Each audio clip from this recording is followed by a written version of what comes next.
Welcome, robotics family. We are so excited to take these kids to Houston. They earned this trip. They worked hard all season, and now we've reached our goal, which is a really hard goal to reach. The kids worked hard and they did it. I think they might tell you that like we say in the robotics community, that it's the hardest fun they will ever have. As we prepare for the championships in Houston, we want to remind parents and their students that between Utah Regional and the championships in Houston, the kids need to record at least 6 hours in order to be eligible to go. I don't want anybody to lose their money. It looks like kids are all on their way. We have just a handful of kids that haven't shown up yet, so they have this week to get those hours in. We just want to remind you of that. We will be meeting at Judge this week, Monday, Tuesday, and Friday from 3 p.m. to 5 p.m. here in my classroom. So students that need hours, they need to get on that. We will also have drive practice at Waterford for 4 hours on Saturday. Those times will be announced probably today or tomorrow. We're working with Mr. Harris at Waterford to finalize those times, but we'll get that out to you as soon as we can. Keep those items on your list. We want to get better, we want to be prepared, and we want to make a big splash in Houston at the World Championships. I think we have the team and the robot to be able to do that. Okay, let's move on to dress code. While the kids are traveling with the team, we have a dress code that we adhere to pretty strictly.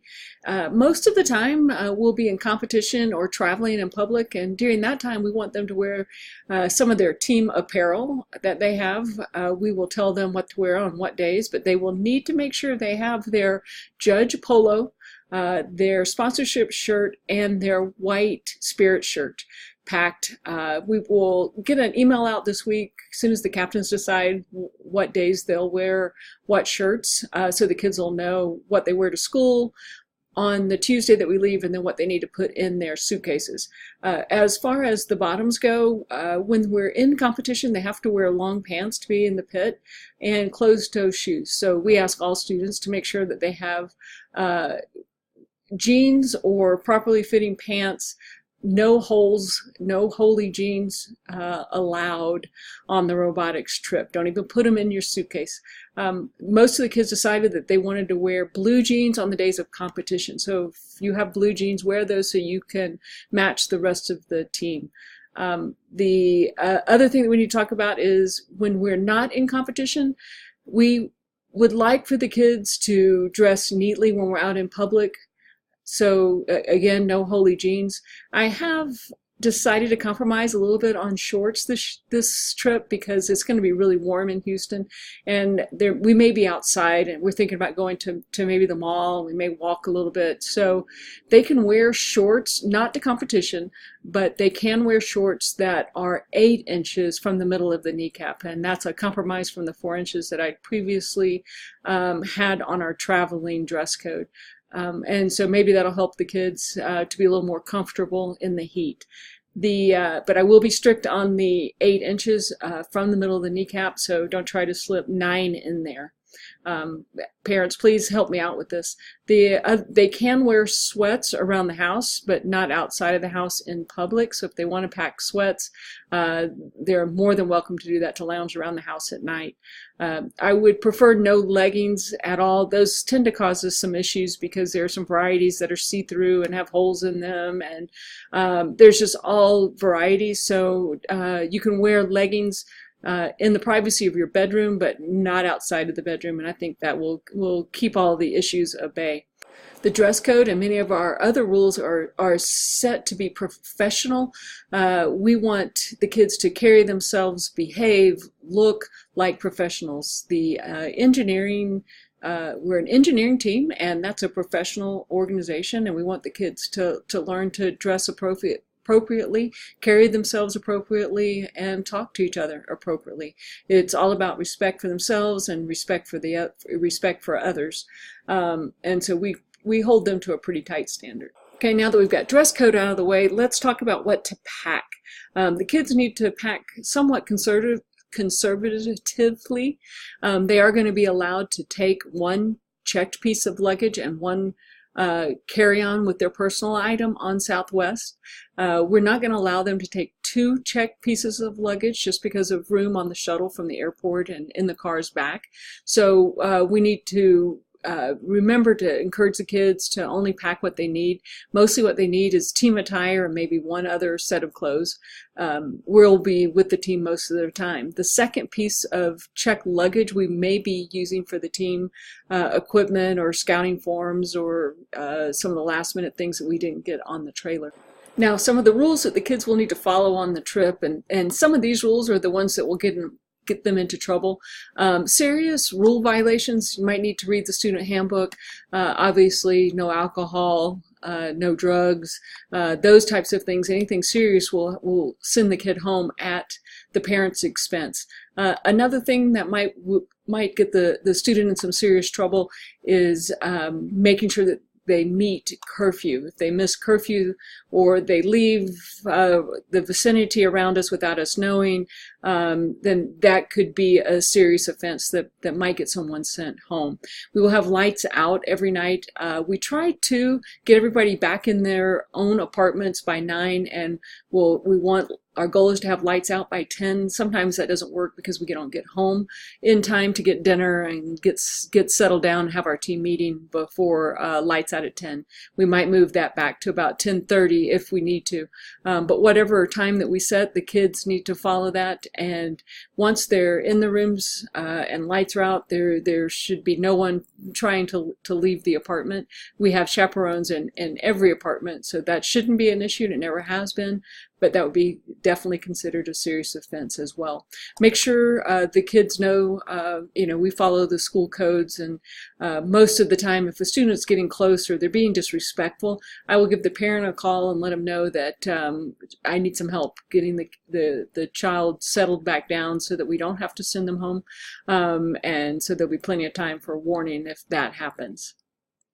We will be using a variety of transportation modes, and I want to make sure that you're aware of those and are okay with that. We will be taking the Judge Bus from here to the airport. In the airport, we're taking Southwest Airlines. We'll arrive in Houston, and from there we'll arrange airport shuttles to our apartment.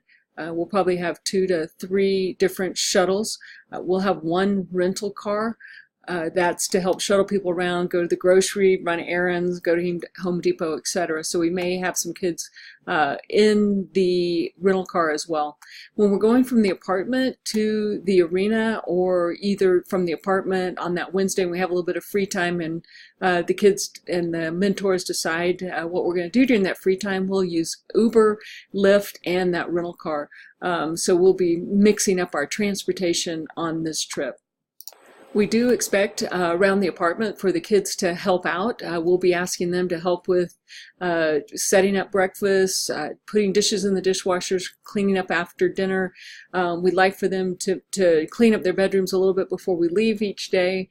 We'll mix who's responsible each day, just depending on who needs to be at the arena early and whatever the other responsibilities they have. But we mix that up pretty good.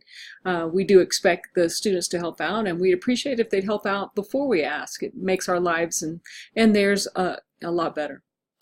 As far as the apartments go, we have them separated by gender. So we have a duplex that has 4 bedrooms, and that will have the males on the team, and the male chaperones will be housed in that. And then on the same property, they have 2 more apartments, and the girls and the women chaperones will be in those 2 apartments, and there will be chaperones in each separate apartment. But we're really close together, and there's like a common outdoor area. We're hoping the weather's nice enough that we can congregate out there, maybe even eat dinner out there most days. We are going to ask the kids to get out and go to some of the workshops during the competition. That's one of the great things about this competition, are all the different workshops and events. They have workshops for kids talking about how to get scholarships using their first experiences, women in STEM, how to scout better, team dynamics, psychology for mentors. There's a lot of different events. We want to spread the students out. So we are going to require them to go to a few. We want them to pick their own, but encourage your kids to be curious and to make sure they go to Scholarship Row and the Innovation Fair and take advantage of this trip. And the last thing that I want to address is RoboProm.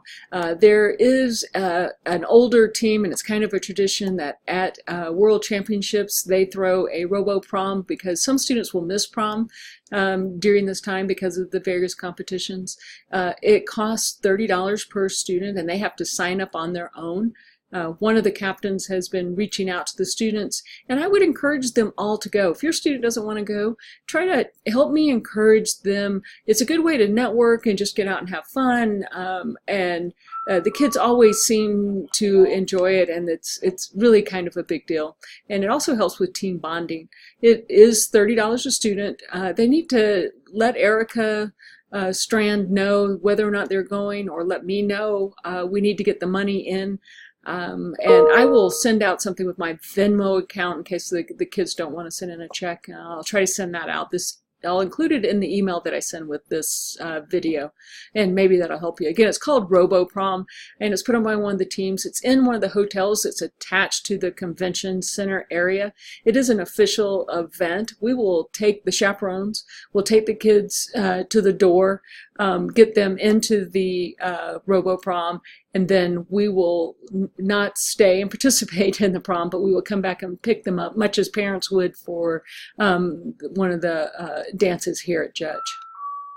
Okay, I think that's about it. We're getting really excited, and I can tell the energy around the school is starting to pick up, and the whole school's behind us. Right now in our meetings, we're doing some sponsorship pushes, trying to use the momentum created from Worlds to generate some more money, because we're spending an awful lot just trying to get these kids to World, and we want to make sure that we can sustain entry fees and equipment for next year. So if you have any ideas, make sure you share those with us or your student, and let's get some emails sent out along those lines. I'll just kind of recap this to say, make sure that you talk to your student about behavior. It's never been a problem in the past, and I don't expect it to be a problem. You all have really good kids, but sometimes somebody will surprise you. And understand with serious infractions, the students will be sent home at the parent's expense. And parents, let me know if you're going. We have a few parents that are going to Houston. We will see you guys all there. And if you're not going, make sure you watch our live stream. As soon as the events are posted, we'll send that out to you as well. Thanks, and thank you for sending me your kids and doing such a great job with them. Go Robots, go Team 5933.